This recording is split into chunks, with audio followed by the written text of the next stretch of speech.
Dentro del máster en bioética y humanización de la asistencia, hoy nos vamos a centrar en un módulo concreto, cuál es el de la atención a las personas mayores, para ver en él cuál es la razón ética y la actitud clínica que debe estar presente en los profesionales de la salud.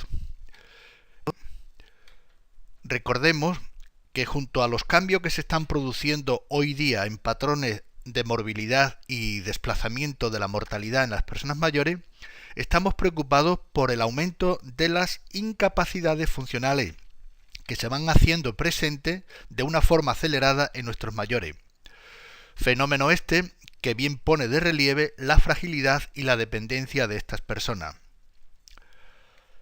En nuestro medio familiar o en nuestro medio más cercano es elevada la proporción de personas mayores que con problemas de discapacidad y dependencia residen y son atendidos por los hijos u otros familiares. Por eso podemos hablar en ellos de solidaridad familiar, que ha resultado muy eficaz a pesar de las dificultades. Sin embargo, tal solidaridad y las asistencias informales que se van produciendo hoy ya no van existiendo como antes, van desapareciendo, y consecuentemente surge la voz social que interpela al Estado, a los profesionales de la salud o profesionales sociosanitarios para que se responsabilicen de la asistencia de estas personas.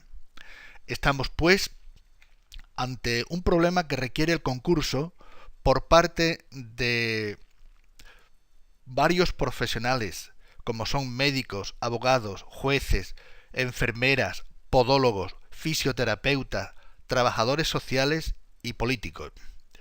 En el caso concreto, los profesionales que trabajamos en el mundo de la salud, bien sabemos que el desafío que nos plantean las personas mayores no se resuelve desde una actitud aséptica, ni desde la barrera funcionarial de cada uno, ni desde la obligada buena voluntad, sino que necesitamos conocer cuál es esa razón ética de la asistencia que ellos merecen, que fundamenta nuestra atención y que acredita así el modo de ser clínico de estas personas.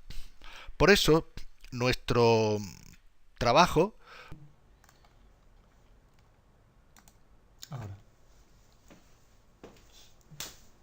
y vamos a intentar desarrollar nuestro tema en 3 apartados. En primer lugar, referir qué mayor es el que tenemos presente, a qué mayor nos estamos refiriendo.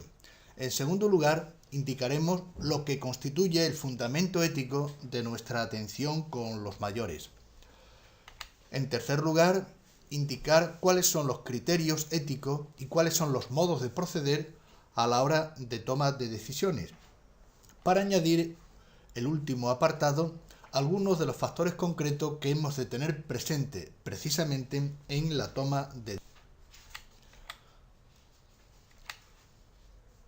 Respecto a la situación del anciano a que nos referimos, vamos a centrarnos en 2 grandes problemas. Uno es la fragilidad propia que acompaña a la persona mayor y en un segundo momento nos vamos a referir a el maltrato.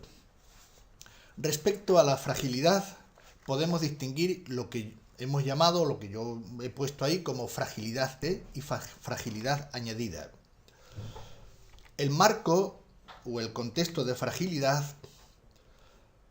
viene dado generalmente por la aparición de patologías asociadas al envejecimiento. Entre ellas son prevalentes, como todos sabemos, las artritis, las fracturas de cadera, las disfunciones cognitivas, las enfermedades del corazón. Y son de interés en este caso porque de ellas suele derivarse un proceso de discapacidad física. Y en lo que se refiere a enfermedades crónicas, podemos afirmar que constituyen también una de las causas de dependencia de los individuos. Y en las personas mayores, además, suele darse una mayor probabilidad de que quienes padecen enfermedades crónicas padezcan también discapacidades. Y al revés, las que padecen discapacidades tienen más propensión a sufrir enfermedades crónicas. Otro grupo importante que va a originar la discapacidad y por tanto la dependencia son aquellos que motivan la hospitalización. Sus diagnósticos más frecuentes suelen ser los accidentes vascular cerebral, la insuficiencia cardíaca, las enfermedades obstructivas crónicas y agudas, las fracturas de cadera y las enfermedades neoplásicas. Y fruto de ellas o de la misma hospitalización pueden presentarse complicaciones importantes como el deterioro funcional. En nuestro caso resulta de especial importancia el deterioro funcional por la repercusión negativa que va a conllevar en la vida posterior de la persona y consecuentemente eso va a significar un incremento en la necesidad de atención y cuidado. No podemos tampoco obviar en este contexto de fragilidad la edad misma en su justo medio, que es también una de las causas de la dependencia psíquica, generada esta mayoritariamente por la enfermedad o síndrome de Alzheimer y otras demencias seniles. En cuanto de fragilidad que podemos indicar,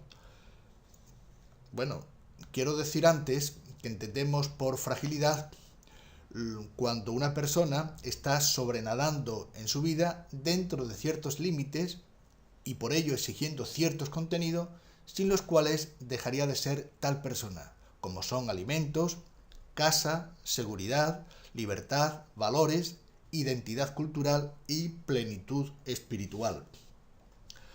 Esta situación de fragilidad la podemos concretar en primer lugar desde un punto de vista cognitivo. La fragilidad cognitiva es la que se hace muy presente en personas mayores, especialmente en ancianos mayores de 75 años, que es cuando se produce descenso en un punto en el Mini-Mental State de Folstein.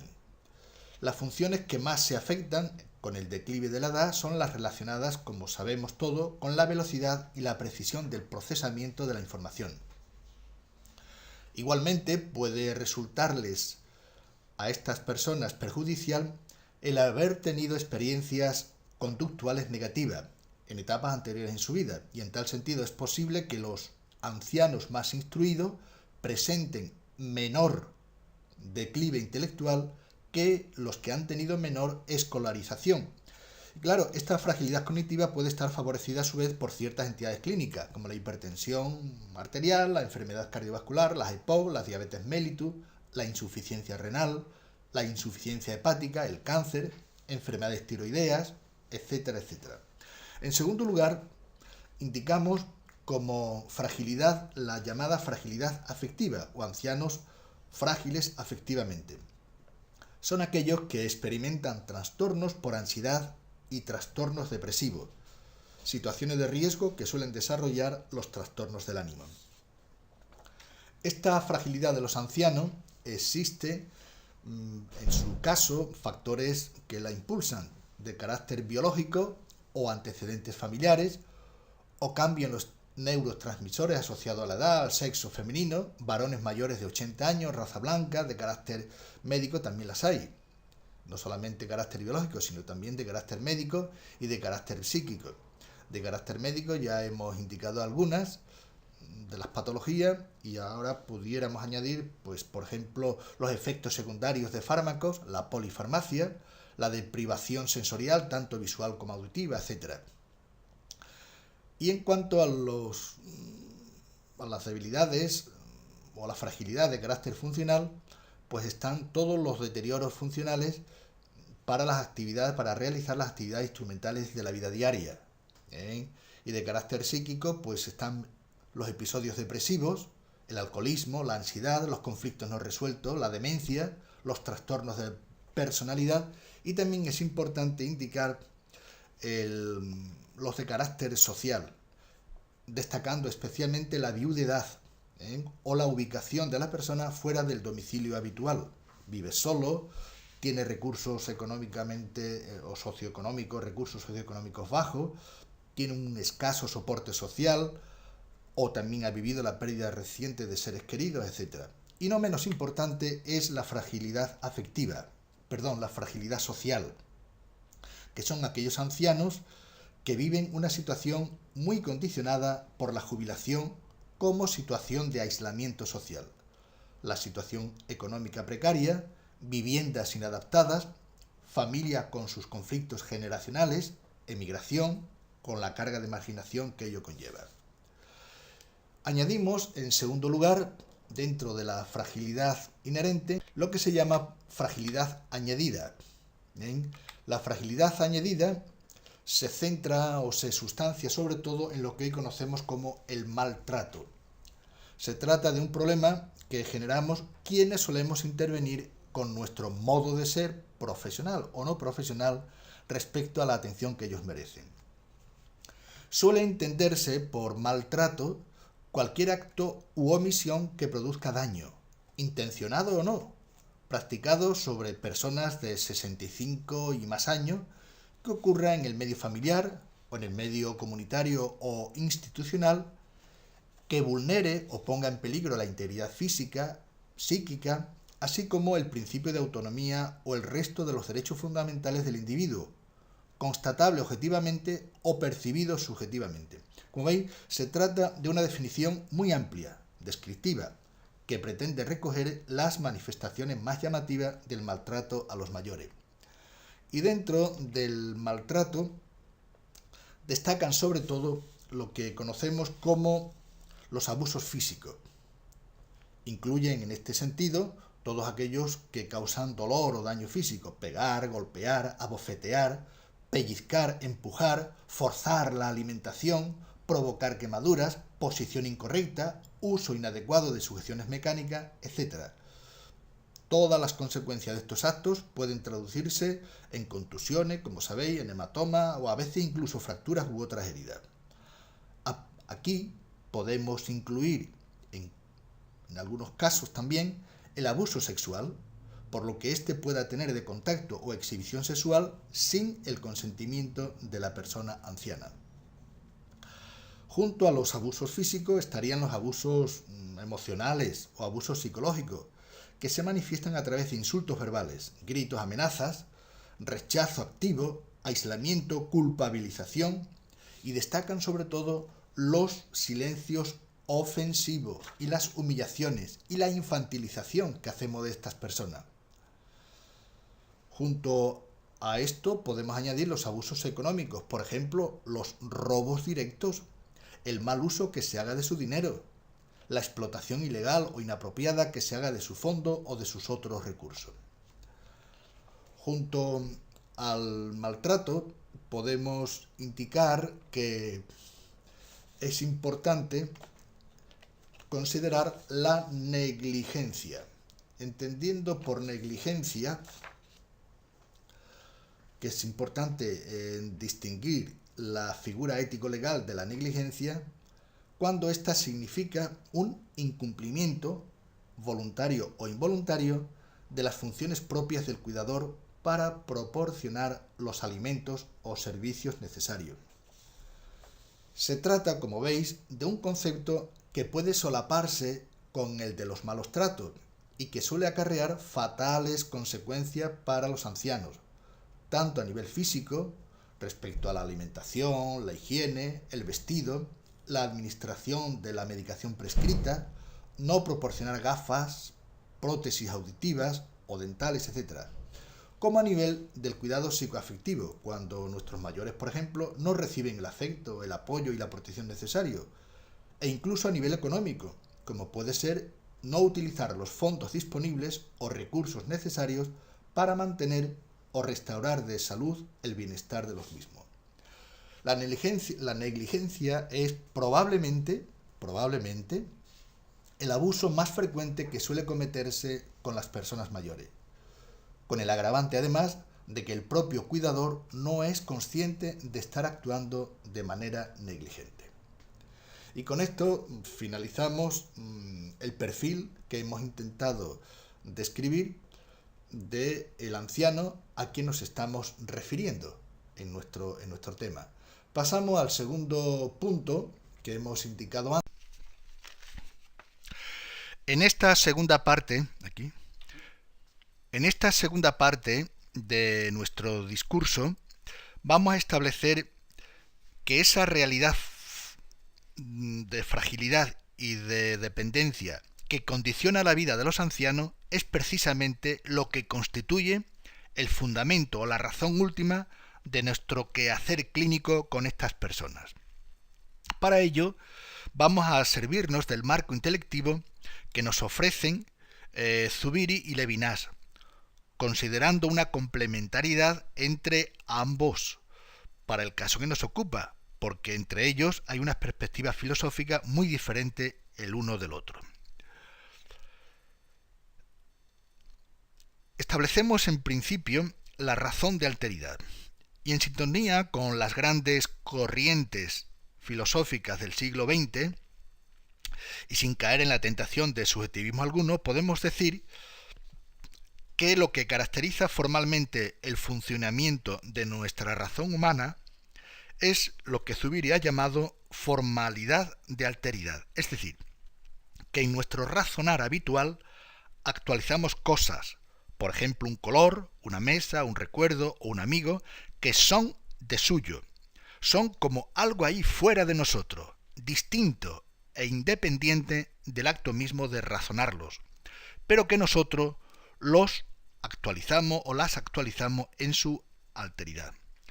Por tanto, el funcionamiento de nuestra razón es un modo de intelección impuesto por la alteridad real de las cosas que se nos presentan. Se trata pues de una razón que está sujeta a unos datos que son previos a ella misma, datos que se nos dan en el acto humano de la aprehensión de la realidad. Y estos datos son los que constituyen precisamente el marco normativo formal desde el que la razón podrá construir después. En segundo lugar, nos referimos al orden lógico, al orden ético. Y en lo que se refiere al orden ético, cuál es el del comportamiento humano, afirmamos igualmente que se actualiza nuestra razón como un algo ahí, en su alteridad, previo a nuestro razonar mismo. Por ello, no es la razón la que o lo que nos obliga a actuar moralmente, como en Kant, no, sino que lo que nos obliga a actuar moralmente es la fuerza real de la alteridad, la fuerza de la real alteridad de lo otro, puesto de relieve de forma preponderante, como el caso que nos ocupa, en los ancianos frágiles y dependientes. Por ello la moral no es tanto el dominio del deber ser incondicionado de la razón, sino el dominio del ser a quien nos debemos, el dominio de ese algo ahí distinto e independiente de nuestros actos. Por eso, junto a esta razón de alteridad de carácter zubiriano, y salvando, como he indicado antes, las diferentes perspectivas, consideramos oportuno también que es la razón, según la entiende Levinas, la referencia de la perspectiva ética que nos interesa señalar aquí. Nosotros, por tanto, somos versión a los otros. Vamos a ver, desde una consideración más antropológica, no tanto lógica ni ética, hemos de tener en cuenta que nosotros, en cuanto seres humanos, somos constitutivamente, somos versión a los otros. Es decir, que al tiempo que una estructura de interioridad, somos una realidad abierta a los otros. Una realidad que tiene una interioridad, sin duda, pero somos realidad abierta. Y el ser humano es una realidad abierta, por tanto, al encuentro con el otro ser. Y esta constitutiva aversión a los otros no es algo meramente vivencial, pues antes de que podamos tener vivencia de los otros, estos han intervenido ya en mi vida. Por ello subraya Zubiri que la aversión a los otros es ante todo una cuestión de realidad. Es una aversión a real y física, y no meramente vivencial.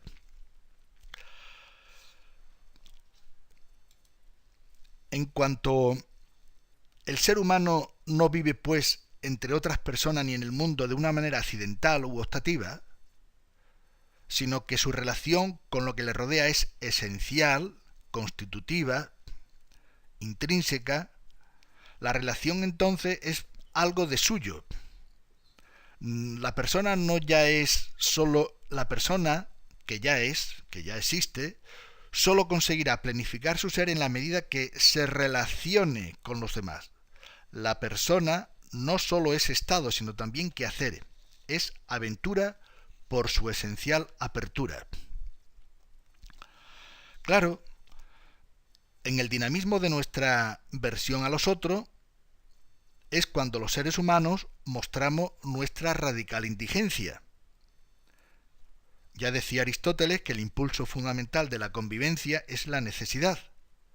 La necesidad que el organismo tiene, en tanto que animal, de los demás es para el sentir de Zubiri una necesidad de socorro, la socorrencia, una necesidad de ser socorrido. La vida, pues, desde el punto de vista de los demás hombres, a quienes estamos orgánicamente vertidos, es socorrencia. Y esta socorrencia se actualiza preponderantemente, por el caso que nos ocupa, en los ancianos frágiles y maltratados. ¿Por qué? Pues porque provocan de suyo, están provocando de suyo al lo que decía Laín Entralgo, están provocando al homo medendi peritus, es decir, a la persona que entiende en atención a los enfermos o a los que tienen necesidades. Los ancianos, por tanto, frágiles y dependientes, llaman desde esa surreal alteridad menesterosa. Por eso, los profesionales, que también somos seres en versión A, nos convertimos en homo, en apertura, en hombres, en profesionales, en personas, en apertura de socorrencia. Por ello, junto a esta razón de alteridad, formulamos también, para quienes el despertar de la conciencia ética tiene que ver con la llamada de estas personas que sufren su ancianidad y cuya realidad es previa al ejercicio de mi libertad y es previa a la respuesta de la ayuda clínica. Por ello, la provocación o la llamada primera está en los ancianos frágiles y dependientes. Y eso es lo que afecta a lo más profundo de nuestra libertad, que nada tiene de experiencia loca, sino que es el ejercicio responsable y responsante ante la realidad que se me presenta. Porque si uno dice, yo soy libre y tengo libertad, y si no libertad, y si tengo libertad, ¿para qué tengo la libertad? Por ello, reconocer al otro significa cuestionar el sentido de mi libertad. Por ende, significar o poner entre paréntesis mi libre carácter sanitario es identificarlo con la necesidad real de la salud de la otra persona, del anciano menesteroso. Este es el pensamiento que constantemente insiste en él el profesor Laín. Concluyendo un poco este apunte de reflexión, decir que, lógicamente, la fragilidad misma se convierte en la razón ética de la actuación del profesional de la salud, porque los profesionales de la salud nos hemos convertido y estamos de suyo en apertura de ayuda, a la apertura de socorrencia corresponde la apertura de ayuda. Y en este contexto explicativo podemos comprender que el hombre aquel al que despojaron y molieron a palos en el camino, dejándole medio muerto en la cuneta, es la razón última del cuidado que el samaritano despliega con él. Por tanto, es la realidad del otro apaleado en apertura de socorrencia lo que provoca la experiencia de la alteridad del samaritano en apertura de ayuda. Así que con la experiencia del otro que yo, necesitado de salud, nace la ética. Y nace cuando uno se da cuenta que con el otro no podemos hacer lo que nos viene en gana. Cuando uno se siente responsable ante otro y del otro. Cuando uno descubre que no está solo en el mundo y que nos debemos moralmente a nuestros semejantes. Consecuentemente, nuestra constitutiva aversión al otro se manifiesta a través de su propio rostro, de su biografía, de su patografía, de su envejecimiento, de su sufrimiento, de su estar apaleado al margen del camino, en menesterosidad. Esta era un poco la línea, y esta es la ética de la realidad menesterosa, al que el otro, aunque no diga físicamente nada, su rostro habla y habla por él mismo. Es el pensamiento de Levinas, porque con el poder de su real fragilidad y su experiencia de maltrato, habla el rostro de los ancianos. Ser anciano es ser vulnerable. Ser anciano conlleva ser y estar más expuesto a más erosión, a más desafecto en el diario vivir, a más soledad, y consiguientemente ser anciano conlleva, en muchos casos, estar más expuesto a sufrir más dependencia. Pasamos ahora en este último punto de la segunda parte, a indicar cuáles son los elementos, por tanto, constitutivos de la razón ética. La primera ya la hemos apuntado, que es la alteridad, en cuanto que esta alteridad es vulnerable y que esta vulnerabilidad se nos ha manifestado en la realidad del otro, que es el anciano o los ancianos en su conjunto. Otro elemento importante constitutivo de la razón ética es la responsabilidad. Surge el principio de la responsabilidad en el profesional de los cuidados geriátricos. Entendida esta responsabilidad no sólo en el sentido de ser uno responsable de la propia acción o del deber hacer, sino sobre todo ser responsable funcionalmente del deber ser de la persona mayor. Es el reconocimiento efectivo de la dignidad humana que conlleva todo ser humano que es vulnerable y que es anciano.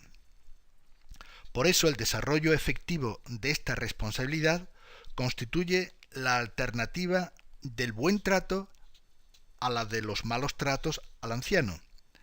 Y la primera de todas las responsabilidades, la más elemental, es la responsabilidad por la vida del anciano, que no es nuestra, que nos ha sido encomendada por su vulnerabilidad, y no podemos ponerla entre paréntesis con mi actuación negligente o abusiva. La vida de nuestros mayores es un fin en sí mismo, y nuestra responsabilidad ante ella es cuidarla. Otro punto importante, constitutivo de la razón ética, naturalmente, es el no hacerles daño, que es el cuarto elemento, a mi parecer, del comportamiento ético de los médicos, de las enfermeras, de los trabajadores sociales, de los psicólogos, etc., en función del cuidado de nuestros mayores, y que se resume todo en el principio de la no maleficencia o el no hacerles daño. Por eso, desde la importancia histórica que ha tenido en la clínica el no hacer daño o el no dañar como un precepto técnico, afirmamos ahora su mayor radicalidad y categoría como precepto moral. Pues si no estuviéramos obligados primero a no dañar, no habría por qué ir buscando nuevas técnicas que reduzcan el daño. Por tanto, no podemos hacer mal a nadie. Es un principio absoluto. Aunque los destinatarios de nuestras acciones llegasen a renunciar a ser tratados conforme a esa norma, estamos obligados a no hacerle nada malo a nadie. El hacer daño o el hacer mal no puede ser definido hoy día ni por el poder clínico del médico o del cuidador, ni por lo que determine el sujeto, el anciano. El perímetro de la no maleficencia no es otro que el de la justicia, y la justicia obliga a poner entre paréntesis los intereses particulares de todos los participantes y actuar con equidad, es decir, tratando a todos los seres humanos con igual consideración y respeto, sin establecer otras diferencias entre ellos que las que redunden en beneficio de todos, en especial de los menos favorecidos. Entonces, cuando no se cumple con este criterio, que es rigurosamente objetivo y tiene carácter absoluto, puede tenerse la seguridad de que se está haciendo mal a las personas, dañándolas injustamente y, por tanto, transgrediendo el principio de no maleficencia.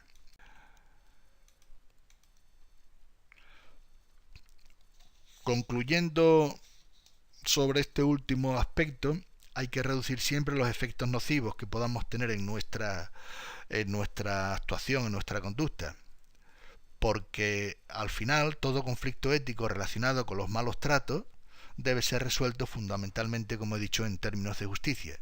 Y ahí, como ustedes ven, pues claro, el clínico ha reducido en poca dimensión el efecto nocivo de su comportamiento, de su conducta.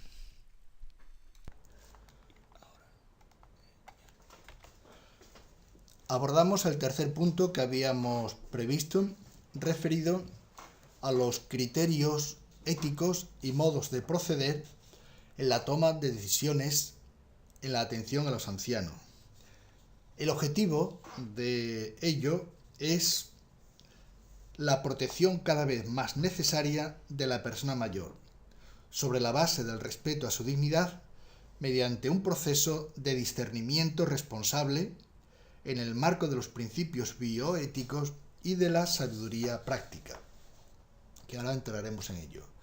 Damos por conocido, ya que ustedes lo han tratado en la fundamentación ética, los principios bioéticos, naturalmente, y algo vamos a añadir ahora después sobre el criterio o el principio de la sabiduría práctica en este campo o en este mundo de la atención a los ancianos. Bueno, en cuanto a los modos de decisión ética en los cuidados a las personas mayores, vamos a señalar fundamentalmente tres. El primero es lo que llamamos la propuesta deliberativa, y que es la más conocida y que ustedes la habrán tratado en fundamentación de la bioética. Es la propuesta del método deliberativo que hace el profesor Diego Gracia y que sucede muy en paralelo a la clásica deliberación médico-clínica, que incluye, como ustedes recuerdan, los pasos primero de la referencia moral, el esbozo moral de los principios, análisis de los valores que están involucrados, argumentar sobre las consecuencias, justificar moralmente, es decir, verificar las propuestas en el plano individual y social, y jerarquizar los principios en los niveles 1, no maleficencia y justicia, y 2, autonomía y beneficencia. Porque esta jerarquización facilita, entre otras cosas, el análisis, ya que cuando colisionan principios de diferente nivel, se ha de procurar respetar los principios del nivel 1 por encima de los principios del nivel 2. Es una propuesta metodológica interesante, pero algo compleja. La propuesta casuística está explicitada también muy médica, muy clínica, está explicitada por Johnson, y él maneja fundamentalmente el análisis a la luz de 4 parámetros, que son las indicaciones médicas, las preferencias del paciente, la calidad de vida y los aspectos contextuales, definidos estos como el contexto social, económico, el jurídico y el administrativo en el que se enmarca el caso. Aquí no hay preponderancia de un parámetro sobre otro, y las consideraciones de cada uno de ellos garantía en la toma de decisiones. Hay que contemplarlos todos. Y tal como se haría en una sesión clínica, pues hay que buscar la mejor solución posible para el caso concreto que nos ocupe. Son tópicos que a lo largo de la experiencia han demostrado su validez, como la anamnesis, la exploración, los datos laboratorios, etc. Bien. Vamos a referirnos un poco ahora, que este es menos conocido, la toma de decisión o el modo de decidir dentro de lo que se llama decisión ética responsable de la sabiduría práctica a la hora de tratar con ancianos. Vamos a ver. En las dos propuestas metodológicas anteriores para la toma de decisiones nos ofrecen como resultado final una forma dilemática de plantear la cuestión. Por ejemplo, retiramos el tratamiento vital a un enfermo concreto, ¿esto está bien o está mal? Y no hay más opciones, ¿lo retiramos o no lo retiramos? Y quien plantea esto así, pues presupone dos cosas: que todo conflicto ético o de valores tiene una solución, y que tal solución siempre es la misma para el mismo dilema. Bueno, Esto es un caso que ha resuelto muchos problemas, como ustedes saben, en medicina, etcétera, etcétera. Ahora bien, en nuestra relación con las personas mayores, como tales, según mi parecer, hay otro modo de plantearse las cuestiones éticas, y que es planteárselas como problema, es decir, en escala de grises. Un problema puede tener múltiples respuestas. Puede que ninguna del todo sea satisfactoria, pero nos exige un compromiso de buscar y encontrar la más correcta para cada situación. Por eso me parece más acertado hablar de problemas o conflictos éticos que de dilemas éticos. No olvidemos que entendemos por sabiduría práctica la capacidad de inventar las conductas que satisfagan mejor las exigencias o que satisfagan mejor las excepciones exigidas por nuestra solicitud para con las personas, traicionando lo menos posible las normas, sin caer naturalmente en la arbitrariedad. No hay que confundir, pues, decisión ética responsable con una solución verdadera. La decisión ética responsable es aquella que resulta la más adecuada para respetar la dignidad de las personas implicadas. Los elementos necesarios para un discernimiento ético correcto por parte de una conciencia responsable son, primero, los criterios morales, que configuran normalmente las actitudes básicas de las personas y que influyen en su percepción de la realidad, que generan hábitos y que generan determinadas formas de ser en las personas. Son, a mi parecer, el marco de referencia desde el que hay que comenzar a pensar y a decidir. Otro es la información correcta. Una información correcta sobre la realidad que tenemos que decidir. Datos ciertos de la realidad sobre los que tenemos que decidir. La falta de información, cuando no tenemos información, la falta de información, pues, va a invalidar una decisión. Si yo no estoy informado, mi decisión no es válida. Otro elemento importante en esta decisión ética responsable de la sabiduría práctica es la interpretación apropiada o el pensar honesto. ¿Qué queremos decir? Queremos decir que en este momento debemos tener en cuenta tanto las incapacidades psicológicas, deterioros cognitivos, alteraciones de la percepción y del razonamiento, como procesos de pensamiento constrictivo y autoritario que impiden encontrar alternativas a un problema ético. Por ello, dentro de esta interpretación apropiada, forma parte la capacidad de cuestionar, de relacionar y de imaginar hipótesis alternativas. En este elemento es más importante buscar diversos cursos de acción posible, es decir, diversas alternativas de solución, evaluando ventajas e inconvenientes de cada una de ellas, en cuanto a respetar la dignidad de las personas implicadas, que la respuesta final. Claro. Otro elemento es el consejo oportuno. Integrar en este momento otros puntos de vista, que son puntos de vista pues familiares o religiosos o incluso hasta políticos, si ustedes lo piensan. Y por último, se tomaría la decisión responsable, es decir, que tras los pasos anteriores, la persona toma la decisión de acuerdo a su conciencia. Claro, conciencia, pues sí, en relación con los puntos anteriores podemos entender la conciencia como autenticidad, como coherencia con el sí mismo, que somos cada uno de nosotros. Una decisión ética responsable es, por tanto, una decisión prudente, es decir, una decisión adecuada y posible para resolver una situación concreta problemática, respetando el propio modo de ser de la persona que asume la responsabilidad de decidir. Así pues, la decisión ética responsable es la que resulta de aplicar la sabiduría práctica a un caso, a la luz de la situación concreta y a la luz de unos criterios, sabiendo que puede ser una solución no totalmente satisfactoria.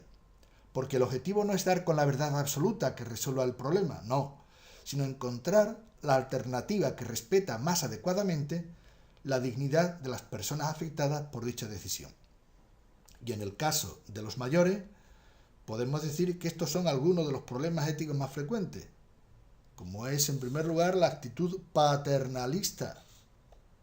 Por el hecho de que muchas personas mayores tengan dificultad para llevar a cabo ciertas actividades de la vida diaria, o les falle la memoria, o sean lentos en su pensar, no es infrecuente considerar que el hecho de envejecer menoscaba la autonomía y la competencia, y consecuentemente se menoscaba el derecho que cada uno tiene a decidir sobre su propia vida.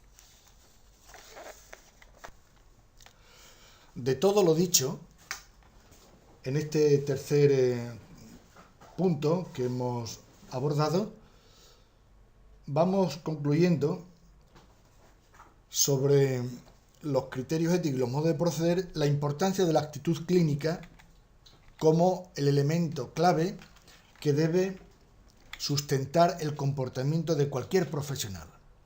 Porque la actitud clínica es la categoría moral que debe guiar nuestra asistencia sanitaria respecto de ese otro que yo. Y en este caso son las personas mayores frágiles y dependientes cuyo rostro nos interpela y da.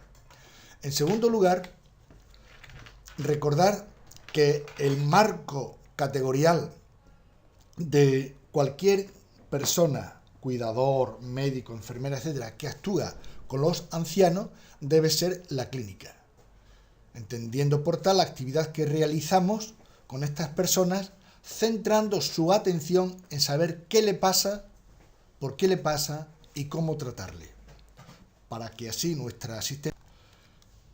Y por último, respecto al cuarto punto que nos habíamos establecido, que son los factores concretos a tener presente en la toma de decisiones, recordar algunos de ellos, como son en principio fomentar la solidaridad intergeneracional, con toda la riqueza que ello conlleva en cuanto a afrontar la toma de decisiones, donde hay que ver, pues naturalmente, el objetivo, que no debe enfocarse solamente en corregir anormalidades a las personas mayores, sino que es determinar qué es lo que más le conviene a esa persona de acuerdo con sus creencias, sus perspectivas y objetivos.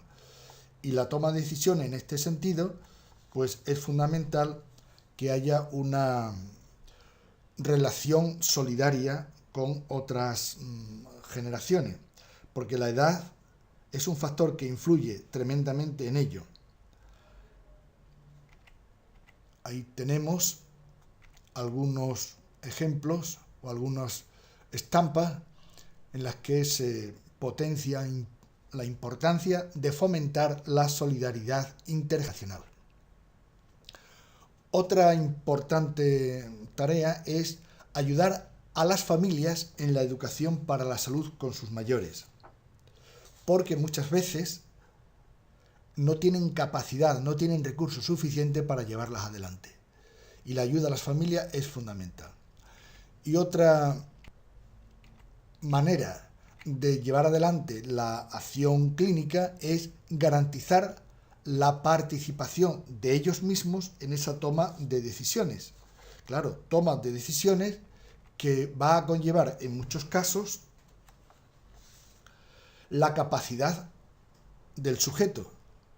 Si ella entiende su condición de salud, si puede considerar los beneficios, los costes, los riesgos de las diferentes opciones diagnósticas o de tratamiento o de cuidado, si puede evaluar las consecuencias o no en su proceso de salud y si esta decisión que tome es consistente en el tiempo, es duradera y puede comunicarla a otro. Otro elemento importante es contemplar la competencia. Para garantizar la participación en la toma de decisiones hay que considerar la competencia, que es una designación ética y legal mediante la cual se reconoce que una persona tiene capacidad cognitiva para negociar acciones o actitudes legales. Es un concepto importante que habría que desarrollar con mayor largueza, pero que en este caso simplemente la dejamos apuntada. Otro elemento importante que ha de garantizar la participación en la toma de decisiones es la incompetencia mental. Si la persona mayor es mentalmente incompetente, la decisión deberá tomarla su representante legal junto con una evaluación interdisciplinaria, teniendo como base la consideración de un problema clínico severo, el estilo de vida de la persona mayor y conociendo sus preferencias. Y por último, la institucionalización. Claro, el principio de autonomía le permite a la persona mayor decidir si quiere o no ser institucionalizada. Frecuentemente son los familiares quienes toman esta decisión sin consultar a las personas, pero es ella, la persona mayor, quien debe decidir dónde vivir y sobre la necesidad de sus cuidados. De todas formas, es importante considerar siempre los aspectos legales, económicos, prácticos y de calidad de vida de estas personas, que no siempre concuerdan con los de la familia. Cuando se trata de personas mayores con patología terminal, importa hablar con ella y con la familia, o con los representantes de las posibles decisiones a tomar en momentos de emergencia, incluyendo evitar tratamientos fútiles y la no resucitación, decisiones que habrá que ir evaluando progresivamente. Pero sobre todo, y ya termino, es importante que el factor clave en la atención a nuestros mayores sea el que se sientan queridos. Y nada más. El resto lo tienen ustedes en el texto escrito para que puedan ilustrarse debidamente. Nada más.